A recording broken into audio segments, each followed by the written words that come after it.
Hello दोस्तों, श्री शिवाय नमस्ते। दोस्तों, आप लोगों का नीलकंठेश्वर महादेव चैनल पर स्वागत है। तो अभी तक आप लोगों ने शिव महापुराण के रुद्र संहिता के तीसरे खंड अध्याय 40वें का श्रवण किया। आज हम अध्याय 41, 42 और 43 एक साथ पूरा चलेगा।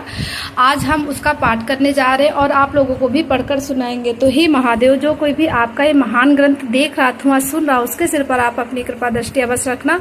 दोस्तों, अगर वीडियो थोड़ा सा लंबा हो जाए तो उसे स्किप मत करना। इस कथा को पूरा श्रवण करना। मात्र इस ग्रंथ का श्रवण कर लेने से हमारे द्वारा जो किए गए अपराध है वो सब समाप्त हो जाते हैं। तो क्यों ना, सावन चल रहा है, हम पवित्र शिव महापुराण का अध्ययन करें। हर हर महादेव। चलिए जानते इस अध्याय में क्या लिखा है। मैना का विलाप, शिव के साथ कन्या का विवाह न करने का हठ, देवताओं तथा श्री विष्णु का उन्हें समझाना तथा उनका सुंदर रूप धारण करने पर ही शिव को कन्या देने का विचार प्रकट करना।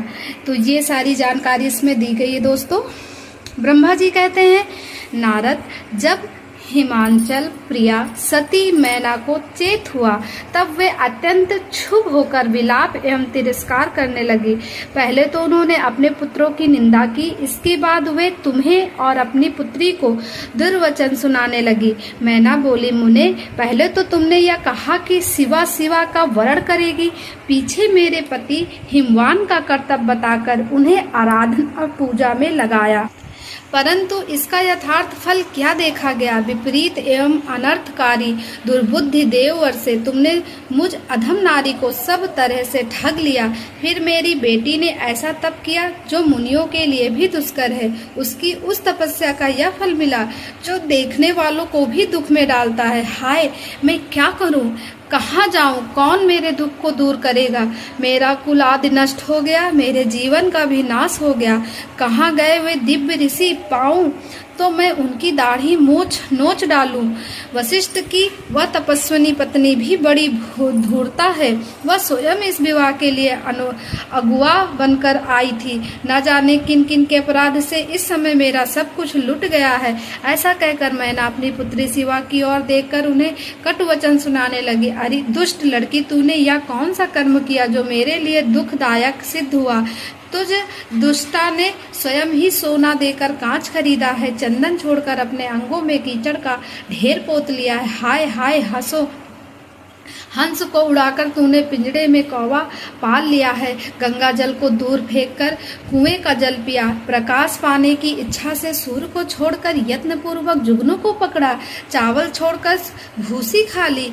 घी फेंककर मोम के तेल का आदर पूर्वक भोग लगाया। सिंह का आश्रय छोड़कर सियार का सेवन किया। ब्रह्मा विद्या छोड़कर कुशित गाथा का श्रवण किया। बेटी, तूने घर में रखी हुई की मंगलमयी विभूति को दूर हटाकर चिता की अमंगलमयी राख अपने पल्ले बांध ली, क्योंकि समस्त श्रेष्ठ देवताओं और विष्णु आदि परमेश्वरों को छोड़कर अपने कुबुद्धि के कारण शिव को पाने के लिए ऐसा तप किया।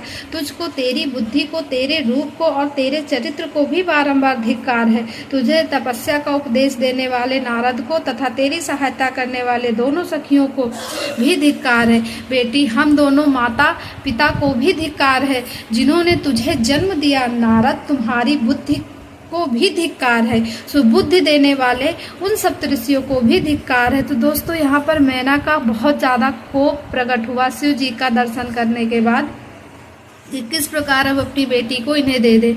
तुम्हारे कुल को धिक्कार है, तुम्हारी क्रिया दक्षता को भी धिक्कार है, तथा तुमने जो कुछ किया उस सब को धिक्कार है। तुमने तो मेरा घर ही जला दिया, या तो मेरा मरण ही है। ये पर्वतों के राजा आज मेरे निकट आए, सप्तऋषि लोग स्वयं मुझे अपना मुंह न दिखाए। इन सब ने मिलकर क्या साधा, मेरे कुल का नाश कर दिया। हाय, मैं बांझ क्यों नहीं हो गई, मेरा गर्भ क्यों नहीं गल गया, मैं अथवा मेरी पुत्री ही क्यों नहीं मर गई, अथवा राक्षस आदि भी आकाश में ले जाकर इसे क्यों नहीं खा डाला। पार्वती, आज मैं तेरा सिर काट डालूंगी, परंतु ये शरीर के टुकड़े लेकर क्या करूंगी। हाय हाय, तुझे छोड़कर कहाँ चली जाऊं, मेरा तो जीवन ही नष्ट हो गया। ब्रह्मा जी कहते हैं, नारद, यह कहकर मैना मूर्छित हो पृथ्वी पर गिर पड़ी। शोक रोष आदि से व्याकुल होने के कारण वे पति के समीप नहीं गई। देववर से उस समय उस सब देवता क्रमशः उनके निकट गए। सबसे पहले मैं पहुंचा। मुनि श्रेष्ठ मुझे देखकर तुम स्वयं मैना से बोले।